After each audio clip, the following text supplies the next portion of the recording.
the new COVID variant, Omicron, is playing havoc with lives everywhere. And of course, people are losing their jobs, their businesses, getting sick. And in many ways, the least of our worries should be what's happening in sport, in particular the Premier League. However, over the holiday period, it does provide people with pleasure. There is an awful lot of money at stake, and nobody can really say where the football is going in the next period of time. At this weekend, there were 10 games scheduled. 6 of them were postponed. And to discuss the situation and the games that were played, it's a pleasure to welcome John Giles and Liam Brady to the stand. Liam, let me ask you first about, before we talk about the games, this is a difficult situation for the Premier League. I've no idea what the answer is, but I have an idea what the problems are. The problems, one of them would be the television stations, the companies, and the money they make, and the amount of football they put on over Christmas is huge. It's a very important time for them to get their money back. So that will be on the Premier League's mind. What do you think they can do in the present situation, Liam? Well, I think they could stop it, Eamon, for till the new year. You know, it's not fair to have certain clubs who have multiple players missing to be made play games against teams that have no players missing. Yep. And I think it's a bit unfair. And Arteta, the Arsenal manager, only a couple of days ago asked for clarity, and there doesn't seem to be any clarity. No. So I think the Premier League would need to shut it down for a couple of weeks, even though, as you said, there's a lot at stake with TV and so forth. But it's so bad, this new variant, that I think they're going to have to do something like shut it down for a couple of weeks. And I wouldn't be surprised even later on this afternoon they make an announcement that they're going to stop the football over Christmas. Yeah, John, as we know with the Premier League, and indeed with the clubs in the Premier League, money is always top of the agenda when they meet to discuss anything. The television money is immense. If they were to shut the game down, as Liam suggests, and I'd be inclined to favour that, it might cost them money and it might cause them to hesitate. There's no obvious solution, is there, John? But now your club, Leeds, have suffered enormously because they haven't been given any respite. I don't know if they've asked for games to be postponed, but they are suffering from an injury crisis. How much of it is to do with COVID, I'm not sure. Well, I think there's a few there, Eamon. There's no doubt. And you have the injuries this time of the season as well. Yeah. So a lot of the teams haven't got the full team by any means, Eamon. And I think what's happened is that a lot of them are finding it unfair. Some have to play and some are having the matches postponed. And it seems to me that the Premier League want to get X amount of matches for the television, regardless of who's fit and who isn't fit. Yes. So I think it's unfair. I mean, I see a few of the clubs. I mean, Chelsea were complaining yesterday about having to play. I think Leeds were complaining. I think the teams that played yesterday, a few of them, were complaining about having to play anyway. Chelsea had 7 players down with COVID. Now, they asked for a postponement. Wolves also asked for a postponement, who were their opponents yesterday.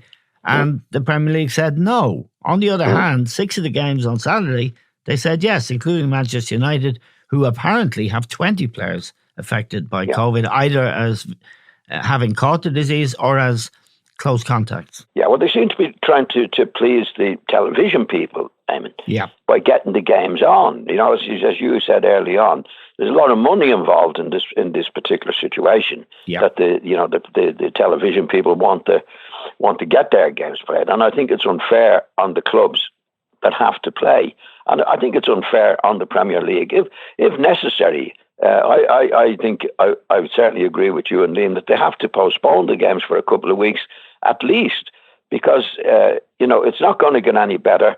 and you'll find other clubs complaining, Eamon. Yes. And with it as well. Yeah. You know, it's not fair. No, that's right. And you have to aim for a level playing field, don't you, Liam? And the situation Chelsea found themselves in yesterday, and it appears that, Lukaku and others, like top players, either injured or with COVID. But COVID is the reason they said they had 7 players affected. And when you look at their bench, and even when you look at the team, there are names on their bench that I don't even recognise. They went to Wolves, they got a 0-0 draw. Just a final point on that, Liam. It's possible also that if the British government bring in some tighter restrictions, that we'll be back to the empty stadium scenario. Yeah, it could very well be. It's crazy. I'm looking at my TV at the darts. Yeah, I know. They're all indoors. Yeah. And they're on top of one another, Yeah, and they're not all wearing masks either. Not at all, no. So you don't really know. The government, never mind the Premier League, the government, doesn't seem to be any clarity about the regulations and what's going to happen or not. So I think the best thing would be for, as I said, for the Premier League to give teams a chance to get their people fit and healthy again who have COVID, is to give it a couple of weeks and maybe start again with the FA Cup on the 7th of January and try and make up for lost ground in midweek and so forth. Like Tottenham, up to yesterday, Tottenham were 4 games behind, the amount of games. They had a good rest, Liam, like a second pre-season. Well, you don't know. Now they're going to have to make those games up, Eamon. Of course, of course. Yeah, and Arsenal have done well over the period. They've been lucky to be playing, teams like Leeds who have serious injury problems and things like that. There was never a better time to play Leeds than the other day. And so Arsenal have got those points on the board, whereas Spurs and Manchester United, they're going to have to play an enormous amount of games on top of one another to make that ground up, Just a final point to both of you. I'd ask you and then John, all of this is compounded by the fact that the World Cup effectively starts in December, but effectively starts in November. So it's they're condensing the season. That's why the Premier League are playing 2 matches a week in the Premier League now. And they have to get the season finished early in May, and they have to get it started again early because the World Cup is being played in the middle of winter. Yeah, you couldn't make that up, could you, John? Well, we know what it is. I mean, it's just pure greed and corruption. In the case of Qatar, it's corruption as well. Yeah, well, all the other countries will agree to it, which is outrageous. Yeah. Why didn't they make a stand when it was first introduced? Well, Platini was the president of UEFA, I think, and Sarkozy was the president of France, and Qatar has a particularly close relationship with France, and indeed they own PSG. So, Liam, the fact of the World Cup popping up next November, it makes life very difficult for players as well. Yeah, it was always going to have serious implications for football, for club football, all over the world, Eamon, because, as you said, it's the first time we're going to have a World Cup in winter. So a lot of things had to give. Champions League included. I think FIFA have tried to compensate everybody, all the various leagues with money, because the Qataris have got so much of it. But it was always going to have severe implications on the league this season. Yeah. And add COVID on top of that, you've really got a messy situation. Right, now, John, let's talk about football and Leeds and Arsenal. They were the only game that played on Saturday evening. I know you watched the game, I watched it myself. We were talking during the match. You said to me very early on, this could be anything. First of all, to point out, Leeds are missing an awful lot of players, including Phillips, their current England international, who's one of their best players. He is their best player, in fact. He's a very, very good player. But he wasn't the only one missing. No, they had 9 players missing, I mean.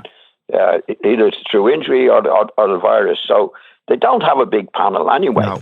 So actually, well, as we know, they got a hiding on the day. Arsenal were very good, took full advantage of it, played really well, and no more you can say about Leeds. I mean, I think that a lot of people were having a go at Bielsa because of the way he plays, but you know, he doesn't have the players to do anything else, in my opinion. Maybe he could be a little bit more defensive than he normally is, but that's the way he is, and that's the way Leeds are. And when you don't have the players and your best players, like any club, I mean, if Arsenal had as many players missing from their team, they wouldn't have been able to play as well as they did, and other teams. So it's a difficult time for Leeds, but certainly the injury situation, whether it be injury or virus, Eamon, is really, really very, very bad for them. Yeah, and I don't suppose, Liam, that Leeds would oppose the idea of a 2-week break. Just to go to Arsenal, Liam, they've won their last 3 games now, and they're up to 4th in the table. Now, you can get a run in the Premier League, as we all know, of not too difficult games, and perhaps Arsenal have had that. Nevertheless, I thought Martinelli, Saka, Smith Rowe, the scorers on Saturday, these are good young players, and he seems, Arteta, to be doing the best he can in not great situation in terms of money to spend. Well, I think he spent money early on. He didn't spend it that well, Eamon. Right. But, you know, some of the players that have come in this year, particularly the goalkeeper, has been excellent. Tomiyasu, the Japanese right back, he's been very sound. I think Gabriel and White in the centre of the defence, they're playing week in, week out. So he looks to have a settled defence, you know, yes. And they're not conceding as many goals as they have done in the past. It looks better there. And then on top of that, you've got the young players really performing well, like Saka, Smith Rowe, Martinelli's been brilliant in the last few games. Yes. So I think they've had an easy run. They played really, really well against West Ham, Eamon. I saw them. I saw them. Yeah, and I thought that's the best I've seen them play this season. They were very, very good, and they were fortunate to get Leeds in this situation. You know, to go to Leeds with a full team is a difficult task to get anything at Ellen Road, but they're so depleted, Eamon, that. You know, as John said, it could have been anything in the first half. I think what Arsenal did in the second half is just, you know, take it easy and just contain Leeds. They were 3-0 up, so forth. So it was a nice, easy game for Arsenal, and they've got themselves in that 4th position. And as I was saying to you earlier on, because of COVID, Spurs and Man United are going to have to play an awful amount of games, you know, to make up for lost ground, and that's not easy, you know, when you're playing every few days. So Arsenal have got points on the board. I didn't think they could finish 4th this season, but I give them a chance now. Right. Just on 2 players, Liam, before I go to John. Tierney, the young left back they got from Celtic, I think they paid 22 million for him, something. He's a very, very good player. I noted him when he first went there. I saw him playing for Celtic. He's a really good player, isn't he? He is, yeah. He's sound lad. An attacking fullback. He's a bit like Robertson at Liverpool. He's that kind of player. Lovely left foot, great engine, gets up and down. I think defensively, there's a few questions to be asked. I think he's better going forward than he is defending.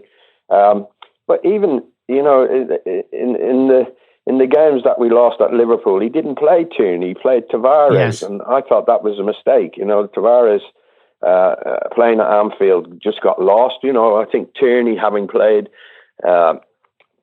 in the Premier League an awful lot more, would have been better suited to playing at Liverpool than him. However, you know, he is a very good player. But the story about Arsenal this season is their young players, Saka, Emile Smith-Rowe and Martinelli. Yeah, okay. Odegaard has been, you know, decent. He made a lovely goal for Emile Smith-Rowe at the weekend. Lovely through pass. He scored 3 goals. So he is doing better than I thought he would do. But I think a lot of these players that Arsenal have got, you've got to judge them against Chelsea, against Man City, against Liverpool. They haven't really done it, you know. Yeah. It's when they do impress against those teams, I think you can, look at Arsenal chances in a better light. Yeah, John, Saka is a really good player, a young lad who's playing on the right, good left foot, good football brain and dangerous. And that match against West Ham, I know you watched it, I watched it. He played really well too. Yeah, well, the young players are very good.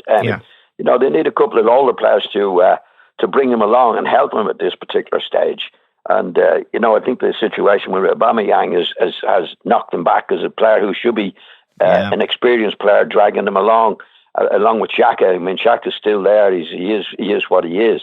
So they need a couple of experienced players really to help them along at this particular stage. And they don't have that at the moment. I mean, Aubameyang should be a real leader for them, and he's being a minus rather than a plus, that's for sure. Yeah.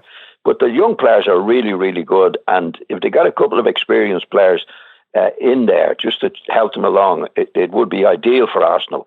But things have looked up for them, there's no doubt. I mean, to be fair to Arteta, he stuck at it. He's kept these young lads in, and they're coming good for them. You need that experience now. Yeah, of course. And they've got Xhaka, which isn't particularly the best thing that could happen. Now, John, Tottenham-Liverpool yesterday, it was a cracking match, lots of excitement, 4 goals, a sending off, and lots of controversy.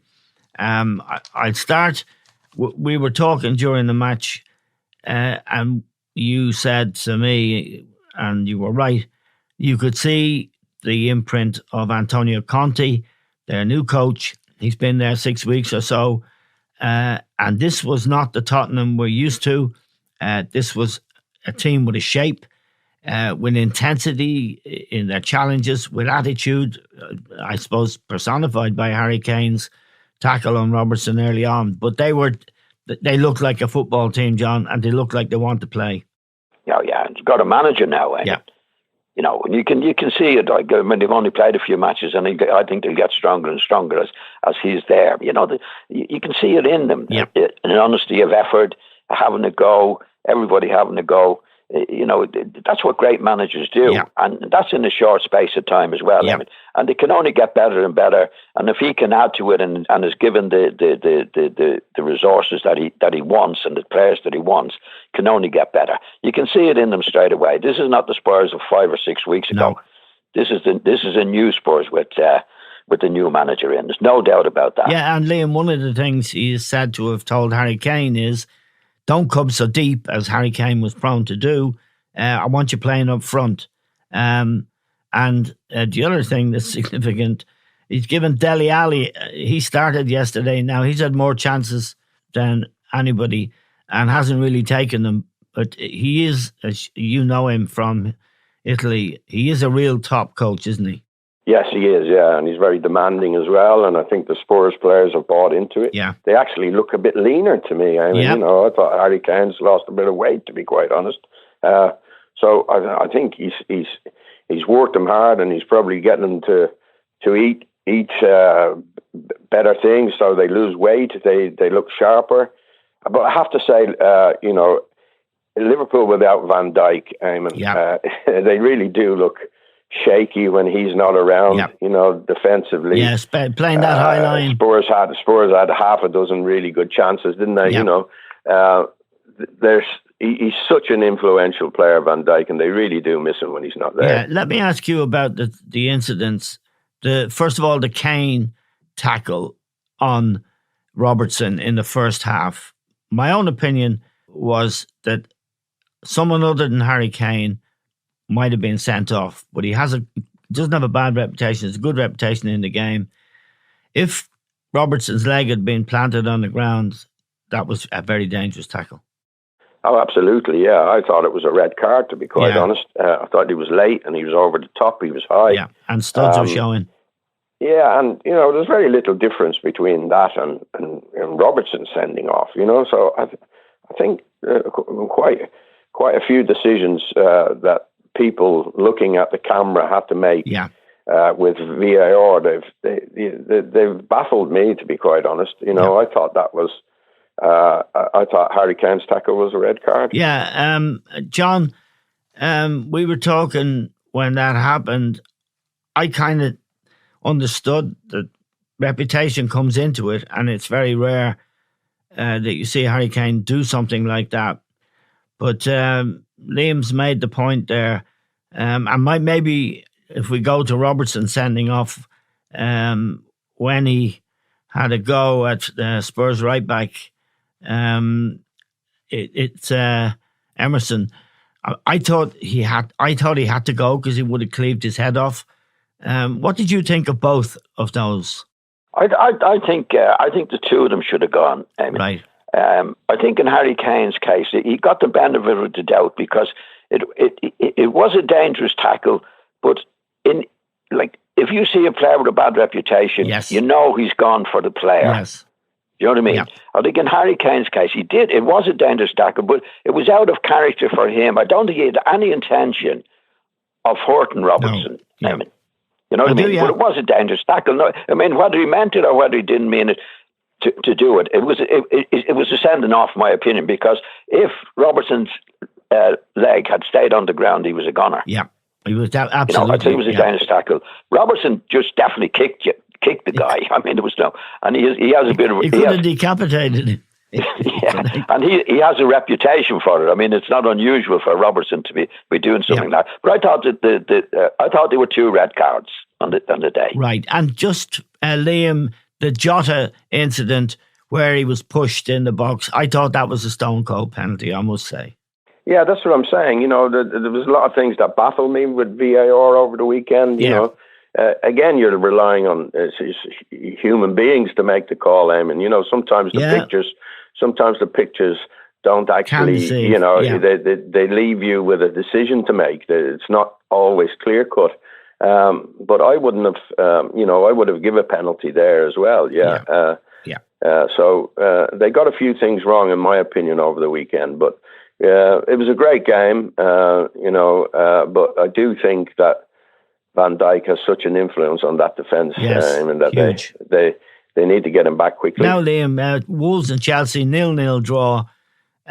Chelsea are having by the high standards they've set for themselves as winners of the Champions League last year and making a good start to the season as well. They're in a bit of a slump, and you have to take into account, I suppose, that they didn't have their full team, but they did have Conte back. They still have a great team. I mean, Thiago Silva, Rudiger, and Aspilicueta is the back three, and Reece James, the full back, he's been brilliant this season. Alonso on the other side. Maybe Chalobah in playing central midfield isn't. They're missing people in there, but Kante, as you said, was back. They don't seem to be. They need Lukaku back to his best, don't they? I think since they've missed him badly, haven't they? It's like we talk about Manchester City. If they had a 25 goal striker, a season striker, I think they'd probably you'd have to fancy them to win the league. And I think Chelsea are back to a bit square one without Lukaku. Werner hasn't really been the answer. No. And they played Pulisic up there at the weekend as centre forward, and he's not really a centre forward. So I think they are missing some of their top players that have made things difficult in recent weeks. But it's still a great championship race, isn't it? The 3 teams, I think they're going to go head to head over the course of the season. Manchester City seem to be the team who's having it easy at the moment, but as we know. In the Premier League, things can change quickly. You can pick up a few bad results anywhere, really. Right. And, of course, you can get a run of not terribly difficult games, John.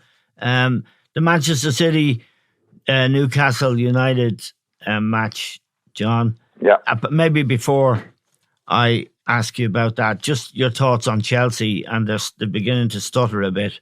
Well, they are, Eamon, and as Liam said, like Lukaku at his best is a big loss for them. But when you looked at their team yesterday, I mean, they had a very, very strong team out. Oh yeah, they did. Yeah. The Wolves are okay, and they're a reasonable team, but they had a few injuries as well. So it's a match I think that you'd have to say they dropped 2 points in. The way the race is going at the moment, well, anytime. You can't afford to do what they're doing at the moment. I mean, they've got, 6 points now behind Manchester City, and 5 behind, or whatever it is behind. You know, in the matches that they played beforehand, I mean, the matches that on paper should be winning, but it doesn't work that way. You have to go out and do your stuff, and no matter what happens, you know, any day, especially in the Premiership, you know, you could be first versus last, and you get a shock result. So they've slipped up in recent weeks. There's no doubt about that. Okay, now, John, Newcastle, Man City. It was a mismatch, really. We've seen how bad Newcastle are, and that's a nightmare job, even with the transfer window in January, to get some players in. City, John, they've conceded 9 goals in 18 games, 3 goals at home and 6. This is a dramatic change for them, isn't it? This fella Diaz at the back has proved to be a very good buy. They have Laporte alongside him. They've tightened up completely. Very good goalkeeper, Edison, top-class goalkeeper. Cancelo is playing. They're no soft touch at the back now the way they used to be. And they're a different team. And of course, we know they have quality going forward, even though they don't have a 20-goal-a-year man either. No, well, it'd be, if they had Harry Kane in the team, I mean, they'd be but they haven't. But they're making their way. They're doing their way with it. Like on Saturday in the first half, I didn't think they played all that well. Or the previous week, I mean, you know, to be honest, I didn't think they played all that well. But they have the individual players that can provide it on the day. You know, like whatever way they're doing it, they're getting people to score goals, whether it be Mahrez or Foden or whoever it might be to score the goals. I mean, they don't really have a recognised goal scorer. I mean, Sterling come in is doing it, but they're just sharing the goals between them, which is always a good sign. Anyway, if you're not dependent on one particular individual. But Newcastle are poor, Eamon. You know, they're in a bad way. I didn't think City played that well in the first half, and they went 2-0 up. You know, without playing well. So Newcastle are in really, really dire straits. Really dire straits. Yeah, Liam, just to finish off, the job Eddie Howe has there is not one you'd want, and he hasn't made a difference that we can see to the performances, and it's a long way back from where they are. Well, it's not so bad. They've 10 points. Watford, who are fourth from bottom of 13, so it's doable, but it's difficult. Yeah, they've had some difficult games recently, you know. There's none more so when you play Man City. Did you see the first goal, Eamon? I did. The mix-up between Kieran Clark and the goalkeeper. You know what I mean? If you're struggling, you don't need players doing things like that. No, that's the second time for Clark in 3 weeks. Yeah, it was a crazy goal.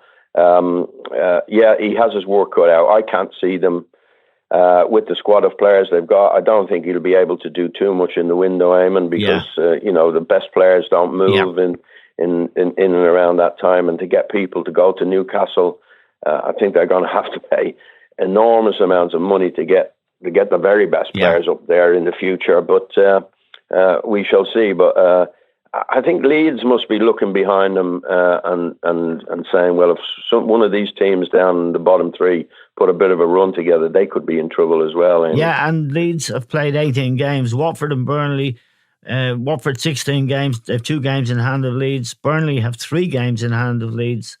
So there could be danger on the horizon there. Okay, that's all we have time for today, lads. I'm very grateful. We all are, all our listeners, and of course, all our team here, to John and Liam. And I wish you both a very happy Christmas and very safe Christmas, more importantly. Thanks to John, Giles, and Liam Brady. To all of you for listening. That's all we have time for now.